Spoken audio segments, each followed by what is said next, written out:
నేనైతే ఒకటి బలంగా కోరుకుంటున్నా. మొన్న జరిగినటువంటి సంఘటనలో కూడా అందరూ కలిసి తలా ఒక చెయ్యేస్తే ఆడు సచ్చుండేవాళ్ళు. After all 7గురు. మొత్తం టూరిస్టులందరూ కలిసి మీద పడి తలా ఓ రాయేసి కొట్టినా చచ్చేవాళ్ళు. దురదృష్టవశాత్తు తెగింపుని మనం ప్రజలకి నేర్పట్లేదు. ఇలాంటి ఉగ్రవాద చర్యలు జరిగినప్పుడు ఎలాగ ప్రవర్తించాలి అన్నది మనం ప్రజలకి ఈ ఫైర్ డ్రిల్స్ ఇచ్చినట్టుగా టెర్రర్ డ్రిల్స్ నేర్పాలి.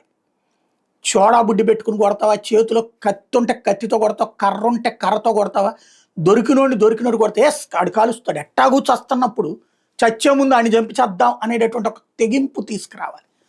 కాశ్మీర్కి ఇప్పుడు వెనక్కొచ్చేయండి అంటున్నటువంటి మీడియా సాధ్యమైతే ప్రభుత్వము అక్కడ చేయాల్సిన పని మాక్ డ్రిల్స్ నేర్పండి. అక్కడ ఎవడన్నా టెర్రరిస్ట్ వస్తే ఎట్టా కొట్టాలో అన్నది. అట్లాగే టెర్రరిస్టులు ఇట్లాంటి కాల్పులు లాంటి యాక్టివిటీ ఉన్నప్పుడు ఇప్పుడు నేను కొంతమంది చెట్ల దగ్గరికి దాక్కున్నారు, అట్లాగే రేపు పొద్దు నుంచి చేసుకునేటటువంటి చేయాలి. ఆ టెర్రరిస్టులను దాక్కున్నటువంటి వాళ్ళు తలా చేతిలో ఉన్నటువంటి బ్యాగ్ వేసి కొట్టే చచ్చి ఉండేవాళ్ళు కదా. మనకి ఆ టైంలో ఆ ఫీలింగ్ రాదు. ముందు మనం దాక్కోవాలా, మన ప్రాణరక్షణ అన్నటువంటి ఫీలింగ్ ఉంటుంది. కావాల్సింది ప్రజల్లో కసిరేకెత్తించాలా. తీవ్రవాది కనబడితే చంపేయాలా, రాళ్లతో కాదు, కావాలంటే చేత్తో కొట్టి చంపేయాలా, గుండెల మీద గుణపంలాగా దించి చంపేయాలా.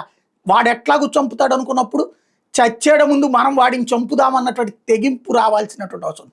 కాశ్మీర్కి వెళ్ళకూడదని కాదు, కాశ్మీర్కి వెళ్ళాలన్నటువంటి ఫీలింగ్ రప్పించాలా. రండి అందరం కలిసి, దేశంలో అందరం కలిసి వెళ్దాం, ఎంతమందిని చంపుతారో చూద్దాం అనేటటువంటి కసి పుట్టాలా. కావాలని ఇప్పుడు వెళ్ళాలి కాశ్మీర్కి. ఎందుకంటే వాడు కాశ్మీర్లో చేస్తాం అనుకుంటుంది ఆ 25 మందిని చంపితే వాడికి ఏదో ఒరిగేస్తుందని కాదు, కాశ్మీర్ యొక్క ఉనికి మీద దెబ్బ కొట్టాలనుకున్నాడు. కాశ్మీర్కి టూరిస్ట్ రానికుండా దెబ్బ కొట్టాలనుకున్నాడు. టూరిస్ట్ రాకపోతే కనుక అక్కడ ఆర్థిక వ్యవస్థ చిన్నాభిన్నం అయిపోతుంది.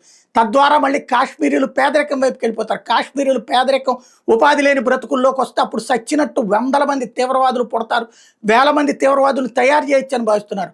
అక్కడ తయారయ్యే తీవ్రవాది రేపు పొద్దున మళ్ళీ మన దేశంలోకి వచ్చి మన ఇళ్ల మధ్యలో తీవ్రవాదం చేస్తాడు. ఇది గుర్తుపెట్టుకోవాల్సినటువంటి అవసరం ఉంది. మొక్కై మనం వంచలేకపోయాం, ఇప్పుడు మానయ్యింది. ఈ మానుని తెగ నరికే ప్రయత్నం ప్రభుత్వం చేస్తున్నప్పుడు చేతనైతే తలా ఒక చెయ్యేసి దేశానికి ఉపయోగపడే విధంగా, ప్రోత్సహించే విధంగా స్టోరీలు ఉండాలా, వార్తలు ఉండాలా, స్క్రోలింగ్లు ఉండాలా, ప్రోత్సహించే విధానం ఉండాలి. అంతేగాని భయపెట్టే విధంగా, డిమోరలైజ్ అయ్యే విధంగా ఉండకుండా చూసుకోవాల్సిన బాధ్యత ఇప్పుడు చచ్చిపోయినటువంటి స్ఫూర్తితో ఉన్నటువంటి మీడియాకు ఉంది.